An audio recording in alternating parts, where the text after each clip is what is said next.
본 방송에서 제공하는 투자 정보는 투자 판단에 대한 조언입니다. 방송에서 제공하는 주식의 가치, 가격 상승 및 가격 하락에 대해서는 방송사에서 보장하지 않습니다. 네, 오늘 주요 헤드라인 소식입니다. 정부와 유관 기업들이 미국의 이란 제재 복원으로 피해를 보는 기업들을 지원하기로 했습니다. 먼저 중소, 중견 기업들을 상대로 무역보험 보증 한도를 확대하는 등 유동성을 지원하고 보험 사고 발생 시 신속한 보상과 함께 대체 시장 발굴에 나설 예정입니다. 김영춘 해양수산부 장관이 북한과의 수산 협력과 관련해 공동 어로구역을 정하는 방안을 제시했습니다. 다만 유엔 제재가 풀리고 군사적 문제 등이 해결된 뒤 시작한다는 전제를 두고 추후 북한과 평화수역 문제도 협의할 예정이라고 밝혔습니다.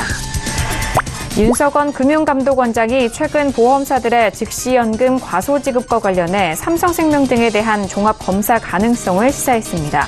윤 원장은 보험사의 소송과 금감원의 제재는 별개라고 강조하면서 소비자 보호 차원에서 필요하다면 검사 업무를 적극 추진하겠다는 의사를 표명했습니다.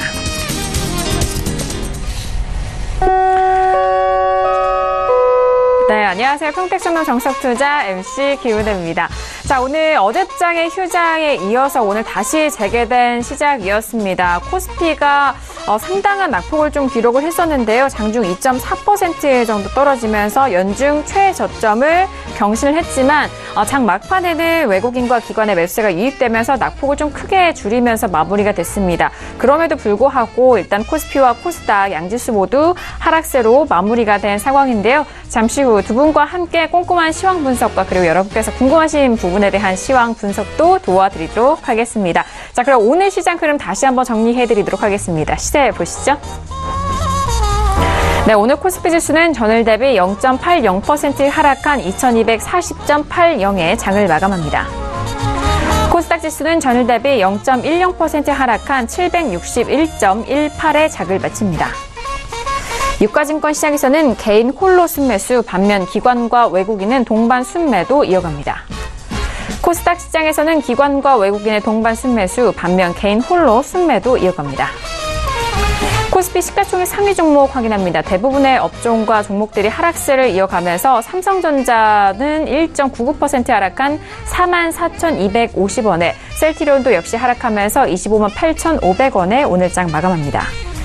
코스닥 시가총액 상위 종목도 확인합니다. CJ-ENM은 연일 상승세를 이어가지 못하고 1.85% 하락한 249,200원에, 신라제는 반등하면서 0.88% 상승한 57,500원에 오늘장 마감합니다.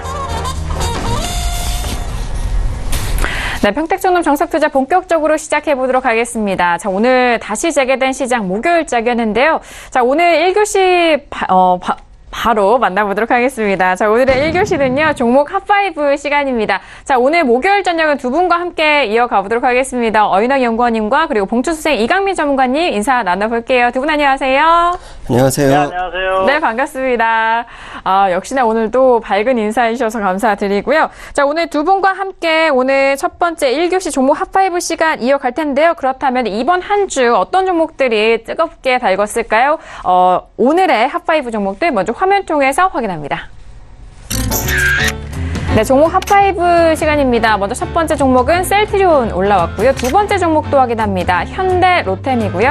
자, 세 번째 종목은 부산산업입니다. 그리고 네 번째 종목은요, 대ITI고요. 마지막 종목은 신라젠이 올라왔습니다.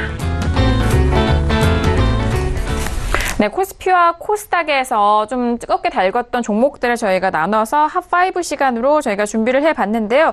자, 그렇다면 먼저 지금 이렇게 5종목이 이번 한 주 오르내렸던 이유가 있었을 것 같은데요. 먼저 봉투 선생 이강민 전문가님, 이 5종목들 어떤 이유에서 좀 올라왔을까요? 네, 이번 주도 5종목을 선정을 했는데요.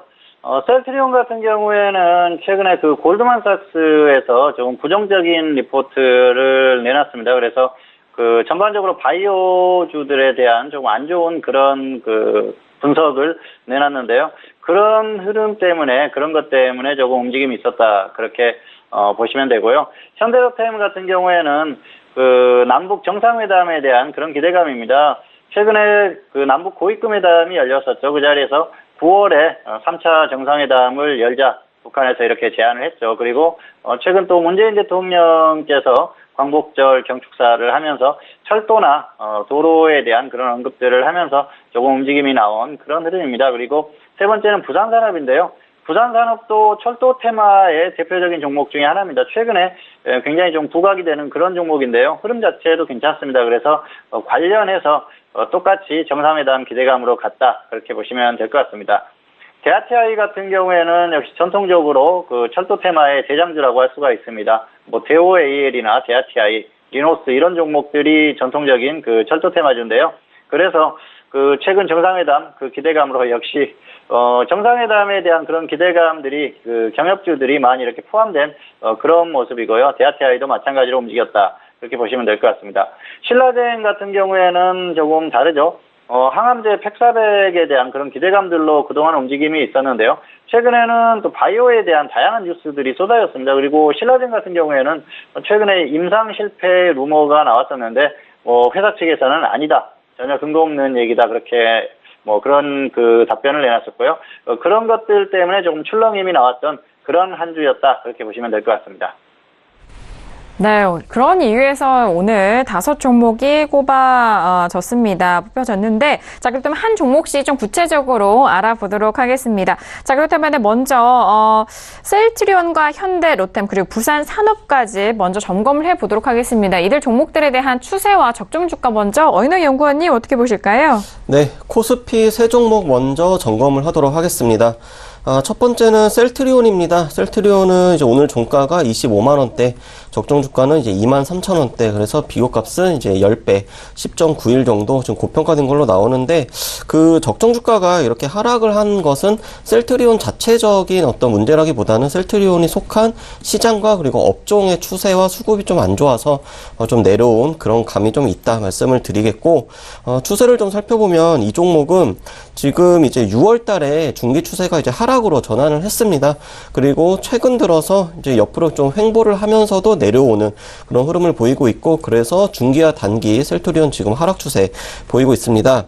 네, 두 번째 종목 같은 경우는 이제 현대로템입니다. 현대로템은 지금 적정 주가가 21,500원, 비교값 1.40. 네, 최근에 좀 반등을 하면서 그럼에도 이제 비교값이 1.40밖에는 이제 차이가 안 난다 말씀을 드리겠고, 이 종목 추세 살펴보면 지금 중기적으로 상승 추세 계속 유지를 하고 있는 거 확인할 수가 있고, 단기적으로도 20일 이동평균선을 이제 깨고 내려오다가 이제 한번 장대 양봉이 나온 다음부터 계속해서 이제 20일 이동평균선 위에 위치를 하고 있습니다. 그래서 중기도 상승 그리고 단기도 상승 추세 보이고 있습니다. 세 번째 종목은 이제 부산산업입니다. 부산산업 같은 경우도 적정 주가는 이제 98,000원대, 그리고 오늘의 종가는 214,000원, 그래서 비교값은 2.18, 약 2배 이상 고평가 보이고 있고, 부산산업의 추세 보면은 지금 중기적으로 상승, 그리고 단기적으로도 상승 추세는 보이고 있습니다만, 역시나 이렇게 갭이 계속 나오고 있다는 거는 뉴스로 인해서 이렇게 한번 움직인다는 거, 그걸 좀 확인을 하시면 될 것 같습니다. 네, 먼저 코스피에 속한 세 종목에 대해서 살펴봤습니다. 부산산업 같은 경우에는 일단 이슈에 의해서 좀 움직이는 그런 국면이기도 하고, 중기, 단기 상승 추세에 여전히 살아있는 상황인데요. 자, 그렇다면 금주에 좀 핫5로 좀 오르내렸던 이 세 가지 종목에 대해서 구체적인 대응 전략에 대해서 함께 알아보도록 하겠습니다. 자, 이강민 전문가님 이 세 종목에 대해서 좀 어떻게 분석하시는지 구체적으로 들어볼까요?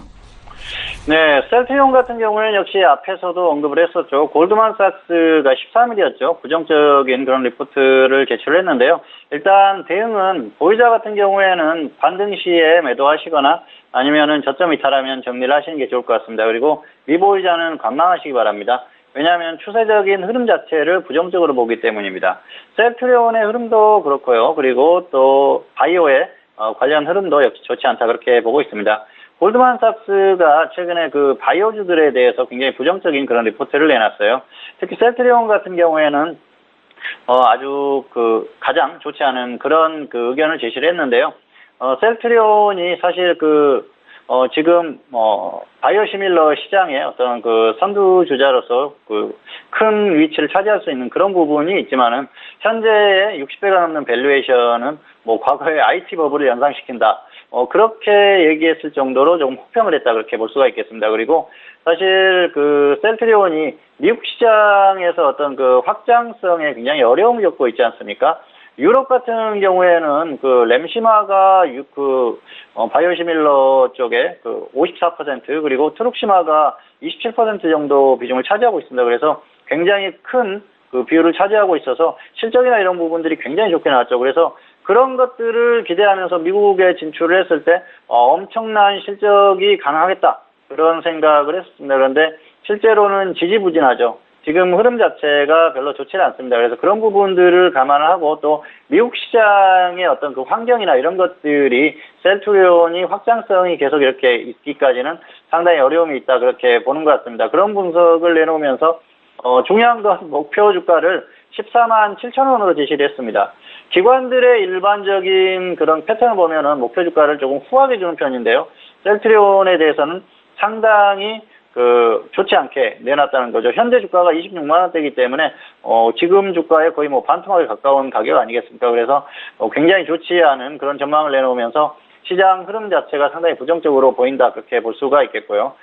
셀트리온 측에서는 미국 시장이 이제 바이오시밀러 쪽에 이제 초기이기 때문에 지금 그 셀트리온이 맞닥뜨리고 있는 이런 흐름 자체가 우리뿐만이 아니고 타사들도 다 마찬가지다. 그래서 시간이 지나면 해결될 가능성이 높다 그렇게 말을 하는 것 같습니다. 문제는 지금까지 이 셀트리온의 주가가 움직였던 부분이 기존의 어떤 실적이나 그런 부분들도 있고요. 그리고 코스피로 이전하는 그런 그 이슈도 있었지만은 미국 시장의 기대감이 상당히 컸다는 겁니다. 그렇기 때문에 이런 부분이 이미 주가에 엄청나게 반영이 된 상태에서 실제로 실적이 나오지 않았을 때는 주가의 거품이 꺼질 수밖에 없거든요. 그리고 그동안 셀트리온이 상승하는 어떤 흐름을 보면은 거품이 있다 그렇게밖에 볼 수가 없을 것 같습니다. 상당히 엄청난 상승을 했었는데요.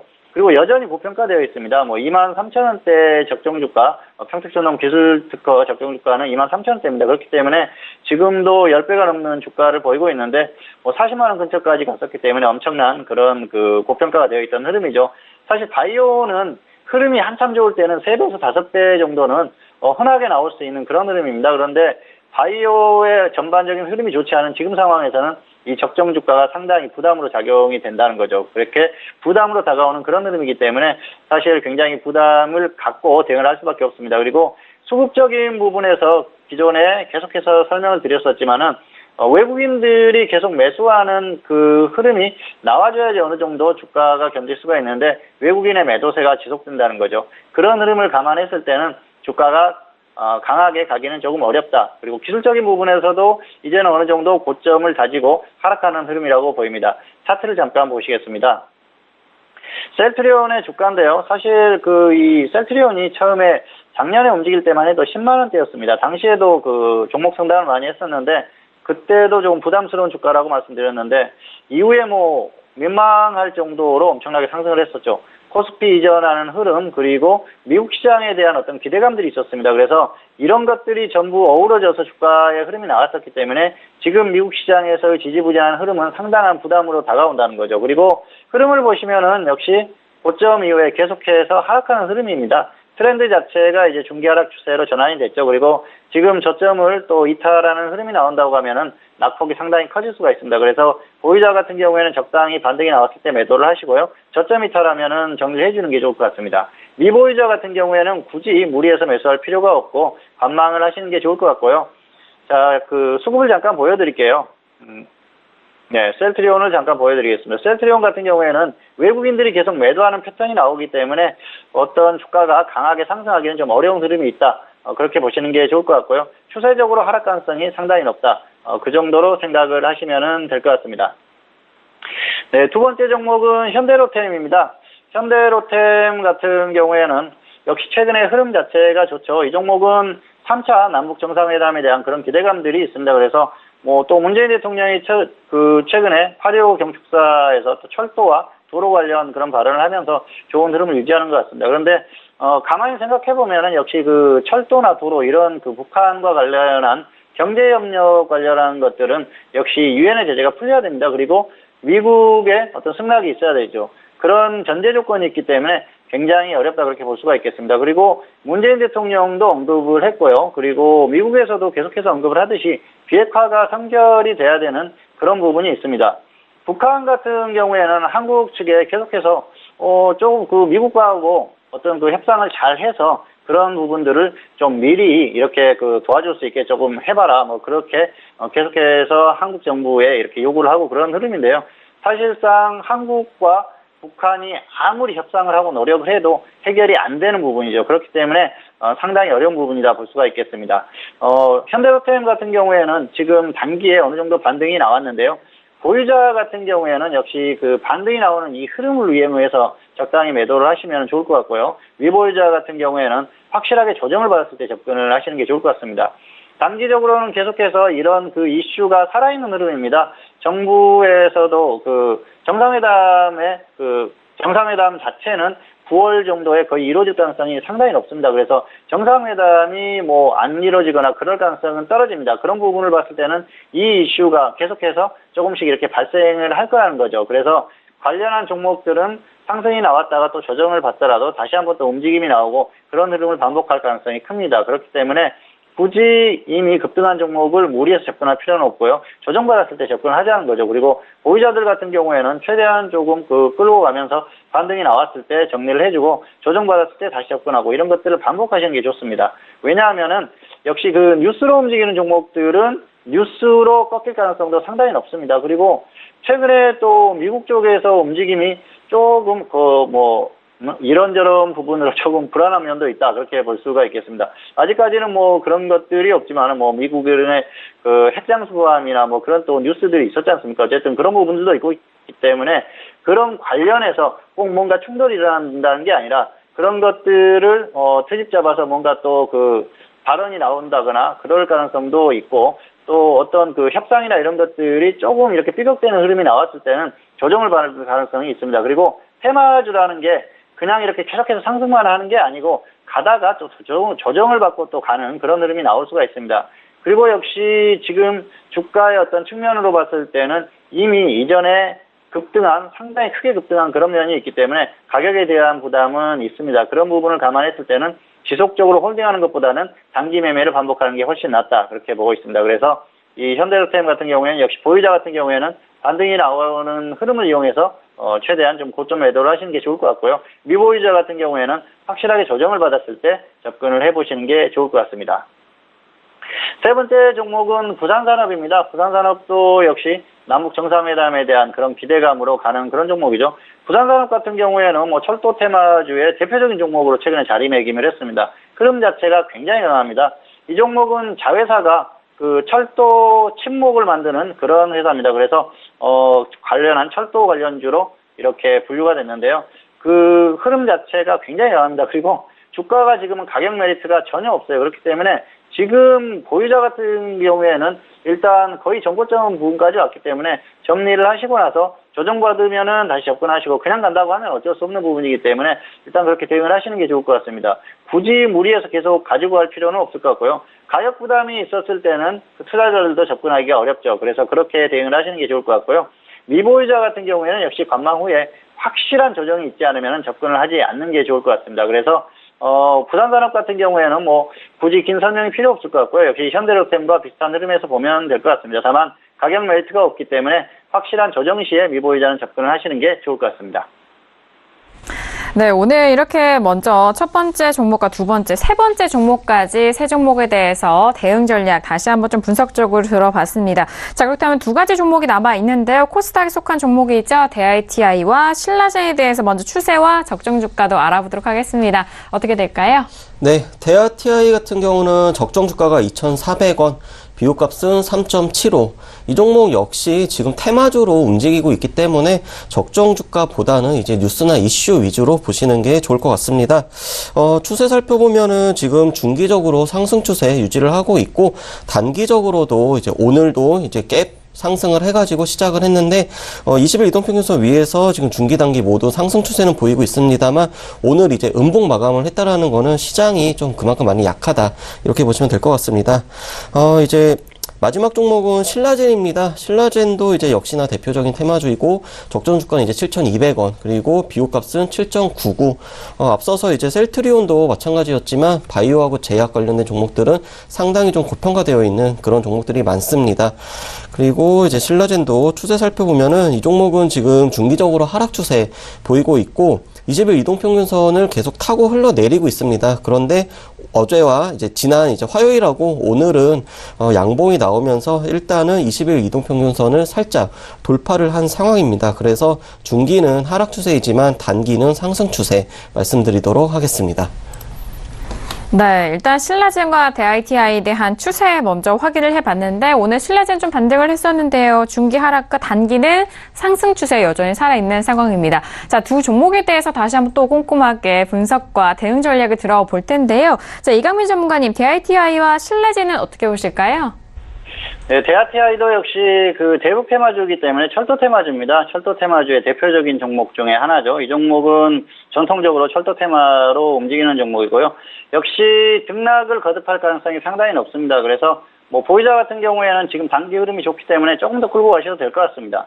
단기 저점에서 50% 이상 상승이 나왔는데요. 흐름 자체가 강합니다. 그래서 조금 더 상승이 나왔을 때 매도를 하시는 게 좋을 것 같고요. 혹시라도 확 꺾이면 그때는 정리를 해야겠죠. 그런데 그런 흐름만 아니라고 하면은 조금 더 수익을 노려봐도 되겠다. 그렇게 볼 수 있겠고요. 미보유자 같은 경우에는 역시 확실한 조정 시에 접근을 하시기 바랍니다. 이미 단기 저점에서 50% 이상 상승했어요.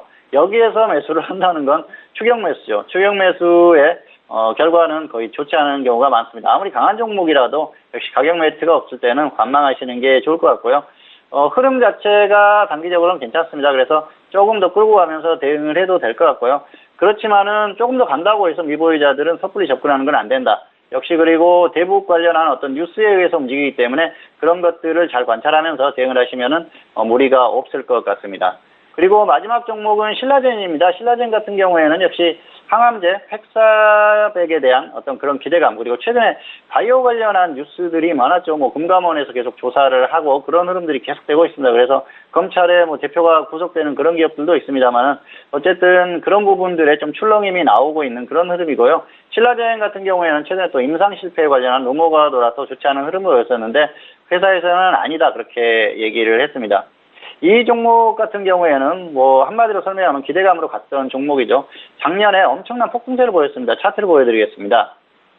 자, 신라젠의 차트를 보여드리겠습니다. 신라젠의 차트인데요.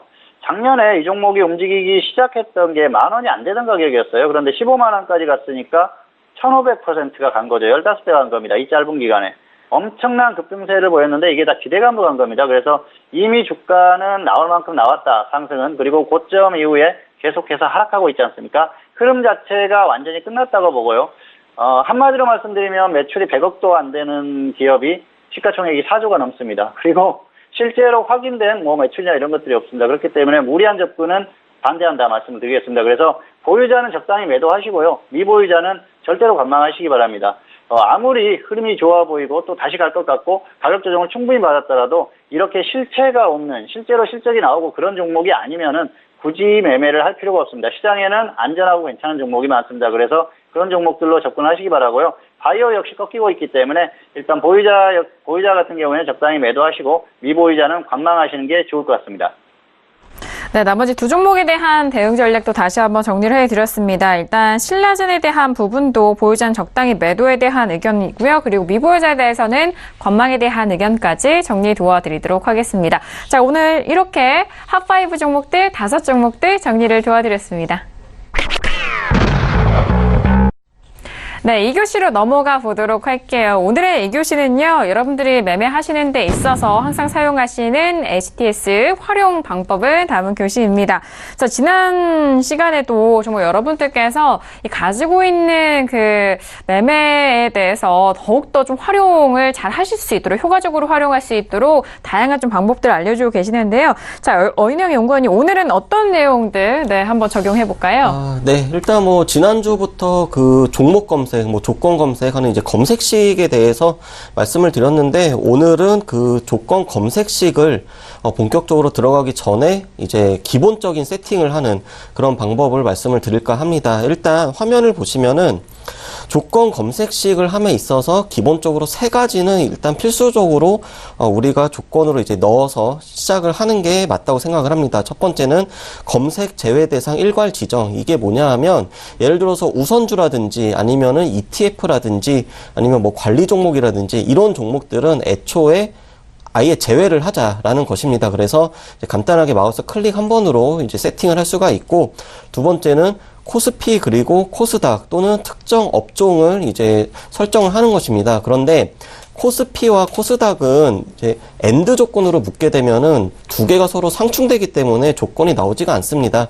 그렇기 때문에 코스피 또는 코스닥 아니면은 코스피 플러스 코스닥 이런 조건이 있기 때문에 이제 그런 조건을 한번 이제 넣어보면은 되고, 그리고 마지막으로는 초저 유동성.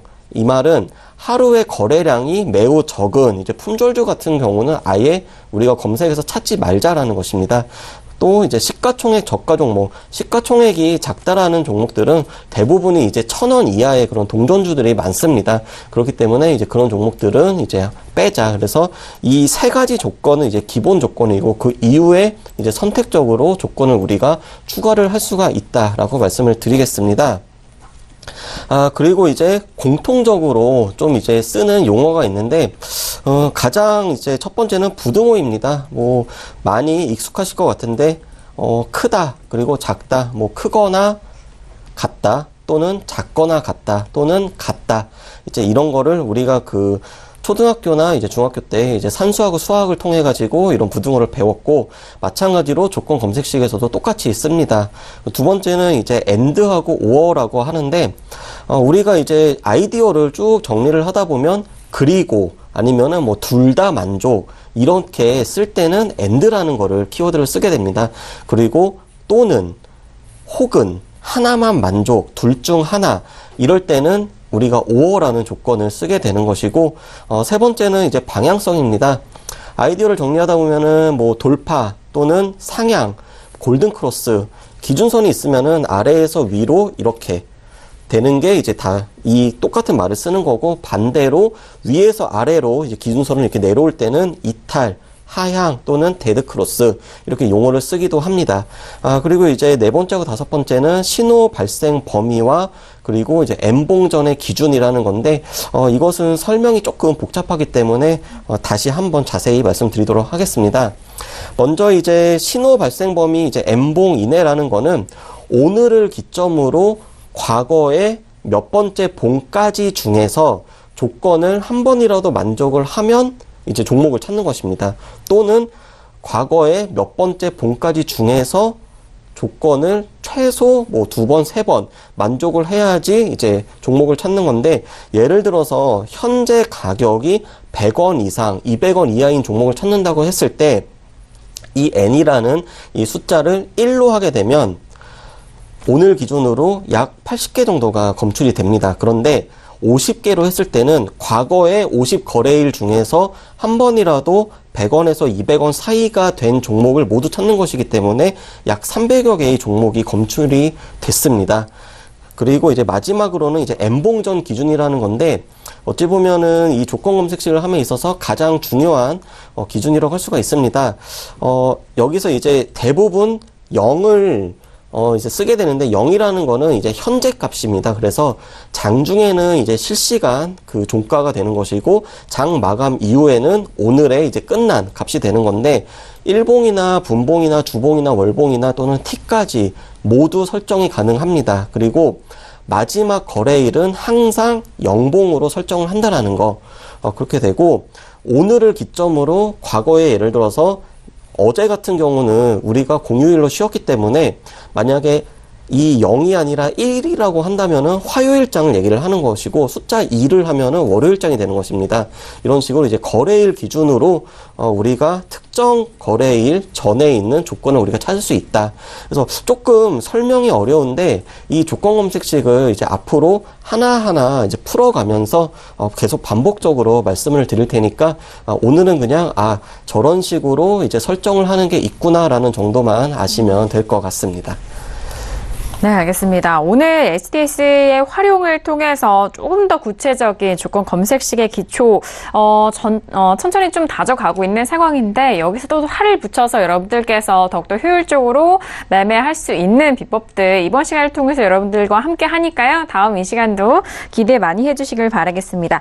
자, 이어서 선생님 질문 있어요 시간으로 넘어가 볼게요. 여러분들께서 좀 접수해주신 질문들 이번 시간을 통해서 풀어드릴 텐데요. 자, 그럼 오늘 첫 번째 질문 부터 만나보도록 하겠습니다. 자, 오늘의 첫 번째 질문은요. 끝자리 0507님의 질문입니다. 동구바이오제약을 매수가 25,600원의 비중이 15% 질문 주셨습니다. 자, 그럼 먼저 동구바이오제약에 대해서 추세와 적정 주가도 확인을 해볼게요. 어떻게 될까요? 네, 동구바이오제약 적정 주가는 8,600원, 비교값은 2.79, 약 3배 가까이 고평가되어 있는 상황입니다. 이 종목 이제 상장한 지 얼마 안 됐기 때문에 120일 이동평균선이 최근에 생겼습니다. 그런데 이제 일단은 하락 추세 계속 보이고 있고 단기적으로도 20일 이동평균선 밑에 위치해서 지금 이제 상장 이후 거의 역사상 최저가 이제 부분까지 왔습니다. 그래서 중기와 단기 모두 하락 추세 보이고 있습니다. 네, 알겠습니다.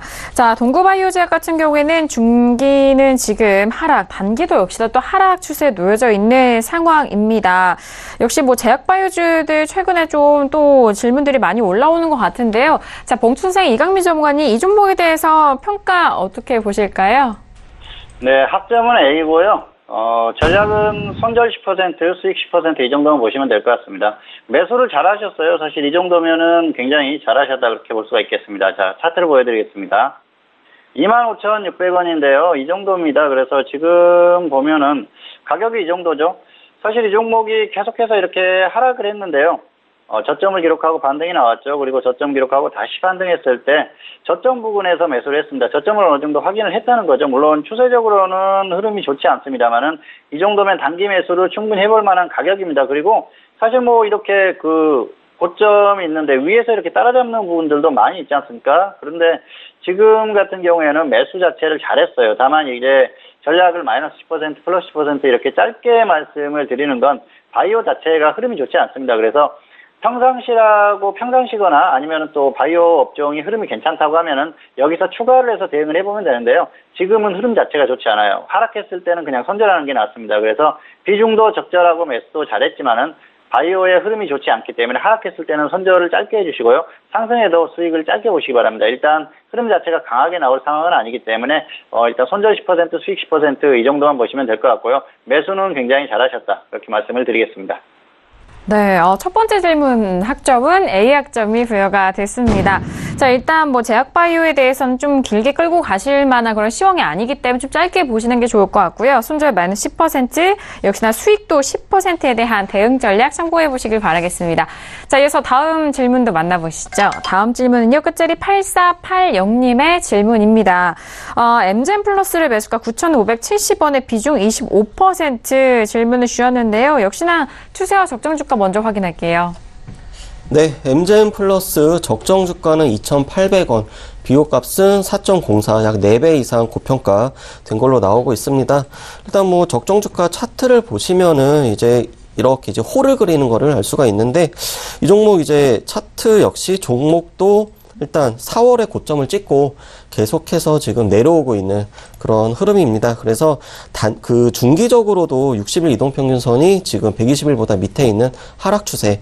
하지만 단기적으로는 최근에 소폭의 반등이 나와서 20일 이동평균선 위에 있는 상승 추세. 그래서 중기는 하락이지만 단기는 상승 추세다 말씀드리도록 하겠습니다. 네, 엠젠 플러스 지금 중기는 하락, 단기는 상승 추세 살아있는 상황입니다. 자, 지금 시간이 10시 34분이 벌써 좀 지나갔는데 30분이 지나가면서 오늘 뉴욕 증시가 개장이 됐습니다. 자, 일단 미중 무역회담 재개 발표로 증시는 상승 출발했다라는 속보이고요. 잠시 후에 시황센터 연결해서 더욱더 상세한 소식 전달을 해드리도록 하겠습니다. 자, 지금 엠젠 플러스에 대해서 추세를 먼저 확인을 했는데요. 그렇다면은 봉투선의 이강민 장관님, 이분에 대해서, 이 질문에 대해서는 학점이 어떻게 부여가 될까요? 네, 학점은 B입니다. 그리고 전략은 수익 10%나 플러스 30%, 플러스 10%나 플러스 30% 무조건 수익 실현을 하자는 거죠. 매수를 굉장히 잘하셨어요. 자, 차트를 보여드리겠습니다. 9,570원이죠. 여기에서 하셨는데요. 매수를 이 정도면 굉장히 잘한 겁니다. 고점 이후에 조정을 충분히 받았고요. 지금 1일선까지 이탈했지 않습니까? 그리고 저점에서 반등이 조금 나오는 걸 보고 저점을 예측해서 매수를 하신 것 같아요. 그리고 결과 자체도 좋지 않습니까? 일단 반등이 나왔는데요. 이 종목은 뉴스로 가는 종목입니다. 역시 바이오 관련한 뉴스로 가는 종목이기 때문에 뉴스에서 언제든지 움직일 수 있습니다. 그리고 A를 드릴 수도 있었는데 매수가만 놓고 보면은 기업 흐름이 좋지가 않습니다. 그렇기 때문에 안정적인 종목은 아니기 때문에 A를 드리기는 좀 어렵다. 그래서 B를 드렸고요. 어쨌든 단기 흐름 자체가 살아있습니다. 그래서 혹시라도 하락했을 때 계속 홀딩하다가 본전까지 오면 허무해지니까 일단 무조건 수익 실현을 하시기 바랍니다. 뉴스에 의해서 움직이는 종목은 뉴스에 의해서 하락할 수도 있다. 그런 것들을 명심하기 바라고요. 안정적인 종목은 아닙니다. 다만 단기 흐름이 좋기 때문에 적당히 이용해서 대응을 하시면 될 것 같습니다. 네, 알겠습니다. 엠젠 플러스 같은 경우에는 10% 또는 목표가 30% 이상 대응이고요. 학점은 비학점까지 확인해 주시기 바라겠습니다. 자, 이어서 다음 질문도 만나보도록 할게요. 다음 질문은 끝자리 9951님의 질문입니다. 자, 광명전기를 매수가 4,150원에 비중 30% 질문 주셨습니다. 자, 광명전기 먼저 추세 확인해 보도록 하죠. 네, 광명전기 적정 주가는 3,300원. 오늘의 종가가 3,140원이기 때문에 비교값은 0.95. 네, 거의 적정 주가하고 종가가 이제 흡사한 그런 상황입니다. 이 종목 이제 추세를 좀 살펴보면은 지금 최근에 중기 하락 추세로 돌아섰습니다. 그리고 이제 단기적으로는 이제 지난 거래일과 오늘 살짝 반등이 나오면서 지금 20일 이동평균선 위에 있는, 그래서 중기는 하락이지만 단기는 상승 추세 말씀드리도록 하겠습니다. 네, 단기 상승 추세 살아있는 광명전기에 대해서 질문을 주신 상황입니다. 자, 그렇다면 현재 부분에서 대응 전략과 그리고 학점은 어떻게 부여되는지 이강민 전문관이 어떻게 생각하실까요? 네, 이번에 학점은 F고요. 반등이 나왔을 때는 마이너스 15%, 그리고 하락했을 때는 저점 이탈 시에 손절을 하시기 바랍니다. 차트를 보면서 설명을 드리겠습니다. 4,150원이죠. 여기에서 매수를 하셨어요. 가격적으로 보면은 메리트가 있어 보이죠. 고점에서 21선 이탈하면서 가격 메리트가 있어 보이는데요. 매수 시기가 좋지 않았습니다. 북미 정상회담 시기를 앞두고 여기에서 매수를 했다는 건 불확실성에 투자를 했다는 거죠. 혹시라도 악재가 발생했을 때는 폭락할 수 있는 그런 흐름이기 때문에 이런 때는 매수하는 게 아닙니다. 매수를 잘못했고요. 그리고 마이너스 37% 될 때까지 홀딩하셨어요. 대응도 잘못하셨다는 거죠. 상당히 잘못된 겁니다. 지금은 반등이 나오면 본전까지 가기는 단기에 상당히 버겁습니다. 그렇기 때문에 적당히 반등이 나왔을 때 마이너스 15%에 정리해 주시기 바라고요. 혹시라도 저점을 이탈하는 흐름이라고 하면은 단기에 대북 테마주들이 움직이는 상황에서도 못 움직인다고 하면 정리를 하는 게 낫습니다. 그래서 반등이 나오면 마이너스 15% 하락했을 때는 저점 이탈 시에 손절, 이렇게 대응을 해주시는 게 좋을 것 같습니다. 네, 광명전기는요, 손절 마이너스 15% 또는 저점 이탈 시 손절에 대한 의견 꼼꼼하게 확인해 보시길 바라겠습니다.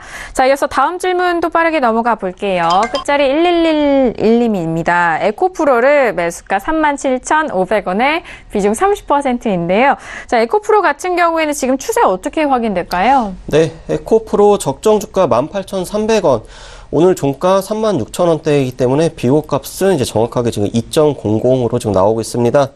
이 종목 보면은 이제 최근 이제 중기적으로도 계속 이제 횡보하고 있는 모습을 볼 수가 있는데, 일단은 6월 달에 중기 하락 추세에 전환을 했고, 그리고 이제 단기적으로도 지금 반등을 시도를 하고는 있습니다만, 최근 들어서 다시 또 이 상승폭을 반납을 하고 있고, 그렇기 때문에 중기 하락 그리고 단기도 하락 말씀드리도록 하겠습니다. 네, 에코프로에 대해서는 중단기 모두 좀 하락 추세에 놓여져 있는 상황입니다. 지금 비중 30%인데요. 전문가님 이 질문에 대해서는 어떻게 또 다음 대응 전략 알아볼 수 있을까요?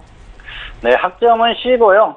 본전 매도 후에 확실한 조정 시에 재매수하시거나 손절 10% 하시기 바랍니다. 매수가가 좋지 못합니다. 차트를 보여드리겠습니다. 37,500원이죠. 여기에서 매수를 하셨는데요.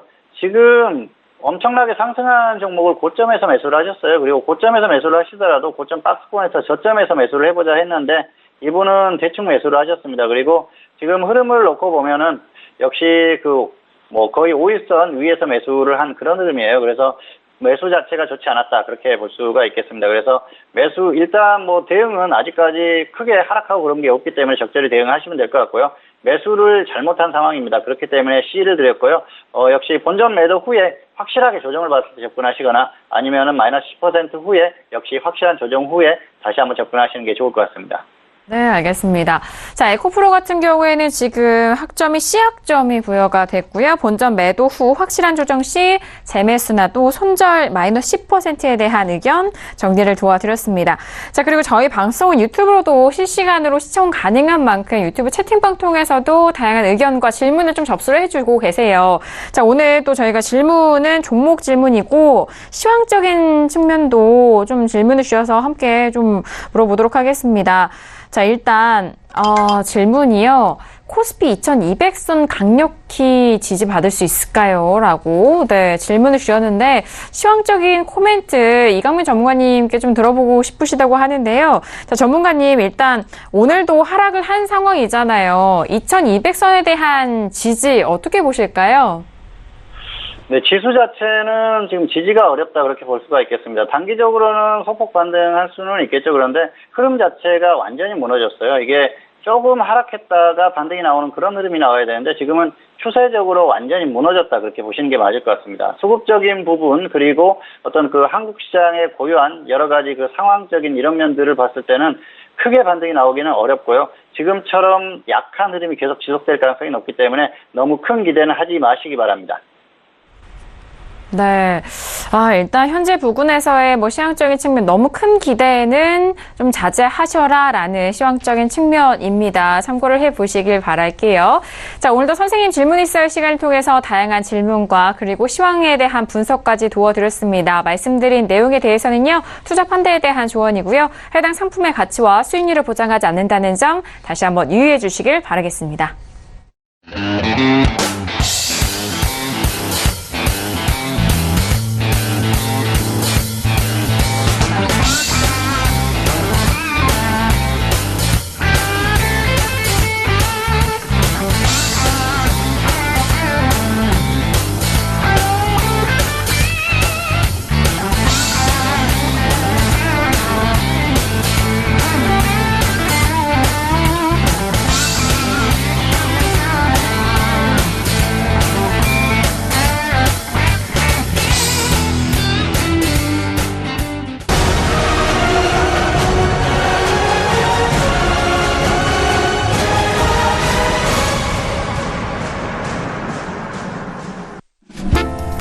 네, 글로벌 시황센터 박나경입니다.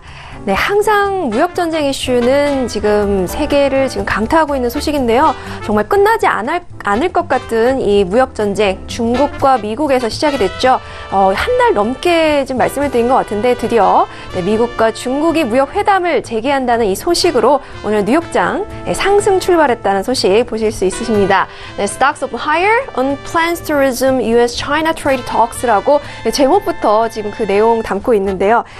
지금 이렇게 관세 전쟁을 벌이고 있는 이 미국과 중국, 사실 이달 초에 이 양국 비밀 협상을 벌였지만 입장 차이를 좁히지 못해서 실패로 끝난 바 있습니다. 그 당시 이제 스티븐 무누신 재무장관과 또 중국의 류호 부총리가 지금 회담을 했었는데요. 급격한 해법을 원하는 미국 측과 그리고 점진적인 해법을 원하는 중국 측이 입장 차이를 좁히지 못했습니다. 이번에 지금 이제 이번 달 말에 이제 회담이 있을 예정이고요. 이번 방미는 미국 측의 요청으로 이루어지고요. 지금 당연히 무역 협상이 이루어질 예정입니다. 네, 죄송합니다. 그리고 지금 홈페이지를 통해서 중국 상무부 부부장 차관급 지금 협상 부대표가 미국을 방문할 예정이다라고 공식 발표를 했습니다. 네, 앞으로의 지금 무역전쟁 해결 국면을 좀 기대해봐도 좋지 않을까 싶고요. 하지만 아직 무역전쟁은 끝나지 않았습니다. 네, 지금 중국, 브라질, 인도네시아 등 이렇게 신흥국의 주식시장이 연초 대비 20% 이상 하락한 것으로 나타나면서 특히 이머징 마켓, 이제 고래 싸움에 새우등 터지는 지금 이런 현상들이 계속해서 일어나고 있습니다. 뭐 무역전쟁뿐만 아니라 달러 강세, 리라화 폭탄, 그리고 텐센트 어닝 쇼크까지 잠시 후 중국 증시 말씀드리겠지만 이 대표 3대 기술 기업인 중국 텐센트의 실적 악화 충격과 또 지금 기술주 동반 함께 급락하면서 지금 함께 중국 증시 하락 견인하고 있다는 소식 함께 전달드리겠습니다. 그러면서 지금 이 MSCI 신흥국 시장 지수도 지금 하락을 하고 있는데요. 이 외신에서는 이런 부분이 다른 기술주로 번질 수 있기 때문에 예의주시해야 된다라고 지금 경고를 내놨습니다. 네, 그리고 오늘 이제 주목할 만한 첫 번째 소식입니다. 네, 중국 증시 항상 이제 자주 정리를 좀 해드리고 있는데요. 오늘도 역시 말씀드리겠습니다. 네, 지금 이제 상하이 지수가요, 전일 대비 0.66% 내린 2705.19포인트의 장을 마감했고, 네, 선전 성분 지수 역시 전거래일 대비 0.94% 하락해서 8500.42포인트로 기록을 했습니다. 그리고 창업한 지수는 전거래일 대비 0.99% 내린 1463.87포인트로 장을 마쳤습니다. 말씀드린 바와 같이 텐센트의 부진이 중국 경제 전반에 대한 우려를 낳고 있다라고 말하면서 이 때문에 이 바이두와 알리바바 역시 지금 하락했다라고 분석을 하고 있습니다. 네, 어제 이제 말씀드렸는데요. 중국 국가통계국이 70개 도시 7월 신규 주택 가격이 지난달보다 1.2% 올라서 전월 상승률 1.1%를 상회했다고 발표를 했습니다. 네, 신규 주택 가격이 전월 대비 오른 도시는 총 65곳이었고요. 네, 이렇게 부동산 가격 상승률 억제를 위해서 완만한 디레버징 그 기조를 유지해 나갈 것이라고 밝힌 바 있습니다. 네, 그리고 이어서 이제 회담들이 이제 줄줄이 좀 이어지고 있는 소식입니다. 방송 직전에 나온 속보인데요. 미국과 중국에 이어서 러시아, 터키, 이란이 다음 달 초 9월이죠. 3개국 정상회담을 개최하기로 지금 타스 통신 러시아 사이트입니다. 처음 들어가 봤는데요. 다행히 영어로 돼 있어서 지금 바로 이렇게 전달을 드릴 수 있었습니다. 지금 크렘린궁 대변인이 이 성명을 통해서 외교 채널을 통해서 3국 대통령 일정이 최종 조율되는 대로 상세 사항을 발표하겠다고 이야기를 했습니다. 터키 대통령실도 또 9월 첫째 주에 이란 테헤란에서 지금 회담이 열릴 것이다라고 이야기를 하고 있는데요. 시리아 문제를 논의할 예정입니다. 지난 4월에도 지금 터키 앙카라에서 이 3국은 회동에서 시리아 휴전 유지 문제 등을 논의한 바 있는데요. 지금 시리아 휴전 협상을 주도하고 또 전후 복귀 논의에서도 긴밀히 지금 협력하고 있는 상황입니다. 또 지금 이제 미국으로부터 지금 제재와 또 관세 폭탄을 맞은 상황이기 때문에 당연히 이에 대한 대처 방안 역시 논의될 예정이라고 합니다. 앞으로의 회담 결과 그리고 추이사항 지켜봐야 할 것 같습니다. 네, 이상 글로벌 시황센터 박나경이었습니다. 네, 미중 정상회담에 대한 재개 소식에 의해서 또 시장이 또 어떻게 반응을 할지도 궁금한 상황입니다. 자, 일단 내일장에 대한 전망도 좀 궁금해 하실 것 같은데요. 자, 봉추선생 이강민 전문가님, 일단 오늘 시장 양시장에 대해서는 장 후반에 좀 반등을 많이 했기 때문에 좀 그나마 좀 안도감을 느꼈겠지만 일단 이 소식들 내일장 전망 어떻게 보실까요? 네, 일단 그 코스피의 추세 같은 경우에는 완성이 됐다고 보입니다. 그래서 일단 관리가 최우선이다 그렇게 말씀드릴 수가 있겠는데요. 오늘 오후장에 반등이 조금 나왔죠. 이런 것들은 미국 시장의 반등에 대한 어떤 기대감 그런 것들이 선반영됐다 그렇게 보시는 게 나을 것 같습니다. 한국 시장의 현재 흐름에서 지수가 강하게 반등한다고 보기는 어렵습니다. 연저점을 이탈하면서 계속해서 하락하는 그런 흐름이지 않습니까? 그래서 하루 이틀 정도 소폭의 반등이 나올 수는 있습니다. 내일도 출발이 소폭 반등하면서 나올 그 흐름이 나올 수는 있지만 그렇다고 해서 강한 흐름이 유지되기는 어렵다 그렇게 보고 있습니다. 그렇기 때문에 반등에 대한 너무 큰 기대는 하지 마시고요. 오히려 하락했을 때 어떻게 대응할 것인가에 대해서 생각을 해보시는 게 좋을 것 같습니다. 주식 비중을 줄이시고요. 그리고 종목 수도 줄이시고 역시 관리에 최선을 다하는 그런 전략이 좋지 않나 그렇게 생각을 하고 있습니다. 네, 역시나 현재 시장 안에서는 관리가 최우선인 것 같습니다. 다시 한번 좀 유익 있게 적용을 해보시길 바라겠습니다. 자, 오늘 목요일 저녁은 두 분과 함께 했는데요. 함께 해주신 두 분과는 여기서 인사 나누도록 하겠습니다. 두 분 오늘 말씀 감사합니다. 감사합니다. 네, 감사합니다. 네, 오늘도 다양한 투자 내용 함께 도와드렸습니다. 저희가 말씀드린 내용에 대해서는요, 투자 판단에 대한 조언이고요. 해당 상품의 가치와 수익률을 보장하지 않는다는 점 다시 한번 유의해 주시길 바라겠습니다. 자, 오늘 저희가 준비한 소식과 내용은 여기까지고요. 저희는 내일 이 시간에죠, 정웅 대표님과 그리고 봉투 선생 이강민 전문가님과 함께 돌아오도록 하겠습니다. 감사합니다.